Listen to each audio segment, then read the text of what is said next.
მაია კანკავა ანგნებავთ პატარა თამრო ვერისუბნის მელოდიებიდან დღეს უკვე არამხოლოდ მღერის, არამედ პიანისტიცაა, მეტიც ხატავს კიდეც. მოკლედ ერთადერთი რაც მას მისივე კინოგმირისგან გამოარჩევს, ის არის რომ ქორეოგრაფიასთან არავითარი კავშირი არ აქვს. თუმცა ამის მიუხედავად ხელოვნების ზემოხსენებულ რამდენიმე მიმართულებას ერთნაირი წარმატებით მისდევს. რასაც ცხადია ნამდვილად ვერ წარმოიდგენდნენ მაშინ ვერც რეჟისორი გიორგი შენგელაია და ვერც ვერისუბნის მელოდიების სხვა გმირები.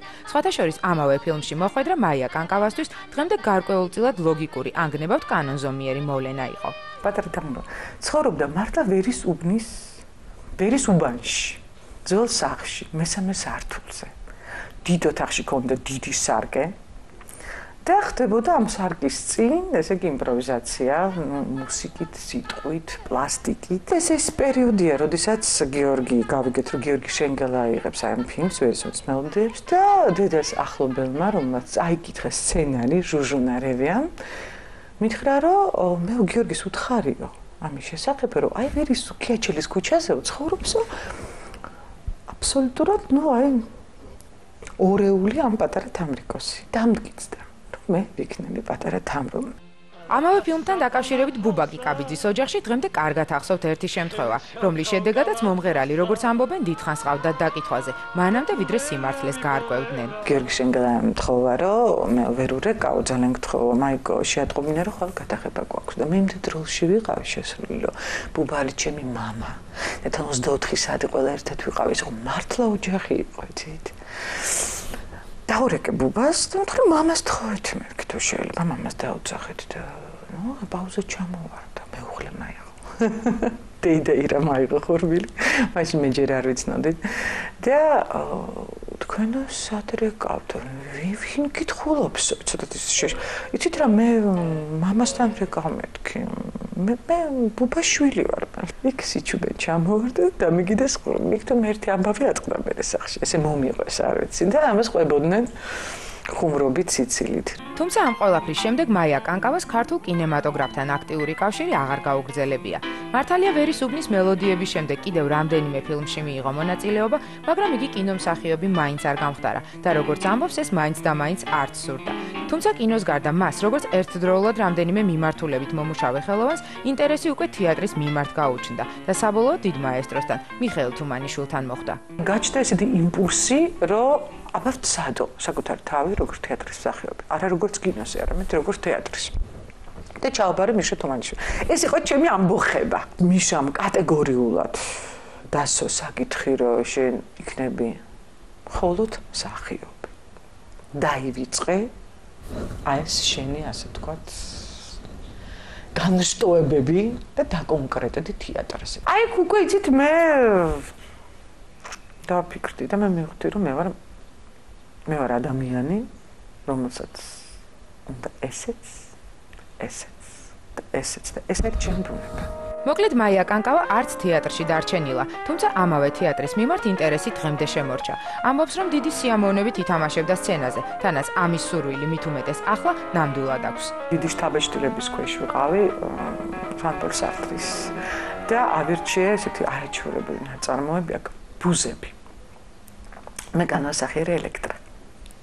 მე თვითონ ვიყავი რეჟისორი, რაღაც გარკვეული ეპიზოდი, რა თქმა უნდა, ნაწილი, მნიშვნელოვანი, როდესაც ელექტრა გამოდის, როგორც მე ამბოხე. დღესაც მე დიდი სიამოვნებით ვითამაშებდი ელექტრას. თუმცა მთავარი ინტერესი მაინც კლასიკური მუსიკა იყო. სხვათა შორის პირველად 5 წლის ასაკში დაწერა საკუთარი ნაწარმოები, რომელიც პედაგოგს აჩვენა. 6 წლის ასაკში კი ნიჭიერთა 10 წლებში ჩააბარა და პიანისტის კლასი ვერონიკა თუმანიშვილთან გაიარა. შემდეგ იყო კონსერვატორია და კლასიკური ვოკალი. ამჟამად კი სწორედ კლასიკური მუსიკისა და ვოკალის მიმართულებით დათო ამირანაშვილთან მუშაობს. მოკლედ ეს ყველაფერი მის ცხოვრებაში ერთ-ერთ მაგისტრალურ ხაზს წარმოადგენს. ჩდები ინსტრუმენტთან, ზართული პროცესია. ეს შეიძლება მელოდიიდან წამოვიდეს, შეიძლება ჰარმონიიდან წამოვიდეს. მაგრამ ეს განცდა არის, რომ შენ უნდა დაჯდეს, ხონერად დაშეკილი ჯდები და ეს იბადება. ძალიან ხშირად ჯდები ინსტრუმენტთან და არაფერი არ იბადება. მაგრამ ეს ძიება არის.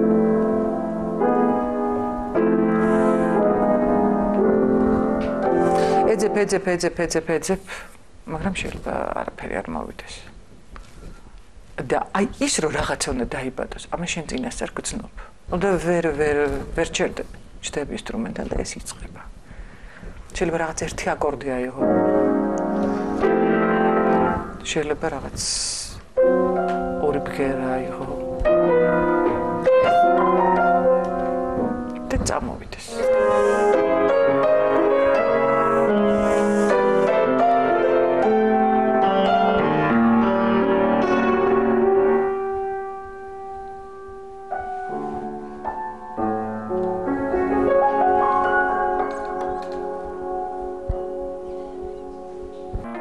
არანაკლებ მნიშვნელოვანი აღმოჩნდა მაია კანკავასთვის ჯაზი, თანაც ეგრეთ წოდებული შავი ჯაზი. ჯაზში პიანიზმით დაინტერესებამ ჯერ ცნობილი შემსრულებლების, ბილ ევანსის, კეი ჯარეტისა და სხვათა მუსიკამდე მიიყვანა, შემდეგ კი საკუთარ კომპოზიციებამდე.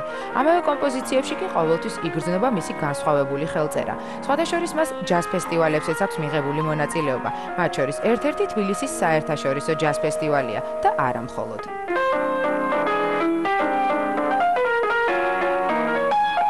სიბირში იყო მსოფლიო ჯაზ ფესტივალი, სადაც ჯინი ირსელაძემ შემომთავაზა, რომ თავისი კომპოზიციები შემესრულებინა, ერთად წავედით. და აქ იყო, რომ მივიღე ეს მართლა პირველი პრიზი. ჩემთვის ძალიან უცნაური იყო. მაია კანკავა იმ თაობის წარმომადგენელია, რომელმაც 90-იან წლებში თბილისის არც თუ მრავალრიცხოვან კლუბებში დაიწყო გამოსვლა. ამავე დროს ერთ-ერთი ყველაზე პოპულარული ჯაზ კლუბი იყო, რომელშიც ქართულ ჯაზ შემსრულებელთა კასტის თითქმის ყველა წარმომადგენელი გამოსულა. ეს იყო ერთადერთი ადგილი, სადაც მე მინდოდა სიმღერა. მაგრამ ჩემი გამოსვლა იყო ძალიან სპონტანური და იმპროვიზირებული. მე არ მუშაობდი ჯაზ კლუბში. ეს იყო აბსოლუტურად სპონტანური. ვიყავდი რამოდენიმე ადამიანი, რომელიც სულ ფაქტურად ჯაზ კლუბში ვიყავი. და ჩემი პერფორმირება, ჩემი თქვათ, შემოქმედები ხდებოდა სპონტანურად.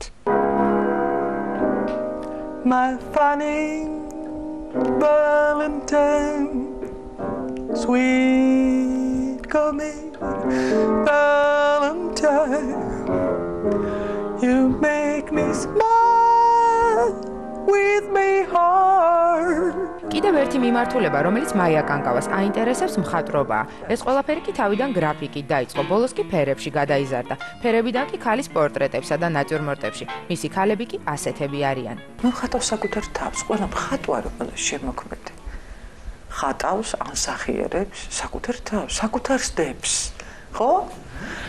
და ის რა არის? აი მე ესეთი სკოლა როგორც ასეთი ნატურიდან, მუშაობა ნატურიდან ხატვა არ შემიძენია. აი სკოლა. ეს არის თვით გამოხატვა საკუთარი მესი, საკუთარი თავის შეგრძნება. ძალიან ცოტა რჩება თვითონ იმ ადამიანისგან, ვისაც ვხატავ. გაცილებით მეტია ჩემი ჩადებული, ხო? ეს განწყობა თუ პლასტიკა, დედას პორტრეტი, აი ეს პორტრეტი.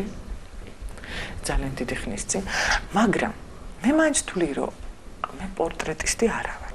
ეს არის გზა, რა თქმა უნდა, ეს არ არის რეალური გზა, ეს არის ის გზა, ადამიანის გზა, რომელსაც ალბათ ყველას გასავლელი აქვს. ჯერჯერობით ეს გზა არა, როგორიც მე მინდა რომ იყოს. ეს არ არის დასრულებული ნამუშევარი, უბრალოდ ეს ჩანაფიქრია, პროექტია გზის. რაც შეეხება მაია კანკავას პორტრეტის ყველაზე საოჯახო შტრიხს, იგი ასე გამოიყურება. აი ესე რომ უყურე, ის ერთი რაღაცნაირად სავსე პროპორციას ვიღებ. არ ვძუნწობ. ამ თავი შედეგი. მე ვიღებ ჩვეულებრივად შაქარს, აქ დიდი ფილოსოფია არ არის. უნდა ამას დიდი ფილოსოფია და შემდგომში უკვე ვიღებ ნიორსკი არა, უკაცრავად ლიმონს. ვიღებ კანს, ლიმონის, ეს არა მხოლოდ არომატს აძლევს, არამედ ისაც არის ყავაში რაღაცა მავნე. იფთიერება ციტრუსს აქ ეს თვისება იწოვს. შემდეგ მოვრიოთ. მთელი ალქიმია. ხო და რას ვამბობდი? ერბოლკვერტს ვაკეთებ გემრიელს, სოკოს ვაკეთებ გემრიელს. და თან ეს არის ჩემი რეცეპტი. ხო, ასეთ არ ვიცი. უხახვოთ. ეს ხო, არაშნით, მივრით არაშნით. ეს ძალიან საინტერესოა. ვაკეთებ ბორშს გემრიელს. შედგება ბევრი სასიამოვნო პროცესისაგან. აი ეს ლიმონის სხვა რამე არ გეგონათ? თქვენი რეაქცია მაინტერესებს. აბა მაია გასინჯი როგორ იყავა? ოღონდ არ მოიტყუო. არის ლიმონის გემო? ხო. ლიმონის გემო? ხო.